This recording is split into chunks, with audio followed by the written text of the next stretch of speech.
Hello po mga kasama, YouTuber po to. Alright! Alam mo kaninang umaga pare? Okay!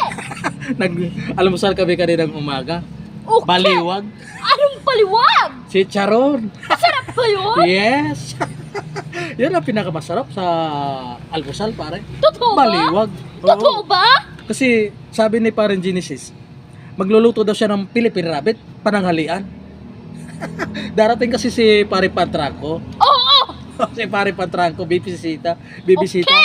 Makikikain ng pananghalian. Okay! Paborito din pala niya yung Philippine Rabbit. Totoo ba? Kasi masarap magluto Gusto ko yun, masarap yun eh. Siyempre. Lalo na si Parang Genesis pare, pag siya nagluluto ng Philippine Rabbit. Gusto ko yun! Masarap, Papalakpak silang lahat! masarap talaga. Masarap magluto. Ewan ko kung anong sekreto niya. Kasi talaga pagka nakakain ka ng Philippine Rabbit pare, siya ang nagluto si Parang Genesis. Masasabi mo talagang victory! Teka pare, parang nakakailata na ako dyan. Parang lahat ng pagkain nyo ha, pass! Ayun lang pare. Bas talaga pare. Kasi naalala ko tuloy pare, yung kumakain ng ilaw. Akala ko, yun ang pinakamatindi. Yun ang pinakamatindi, kumakain ng ilaw. May matindi pa pala doon. Bas ang kinakain.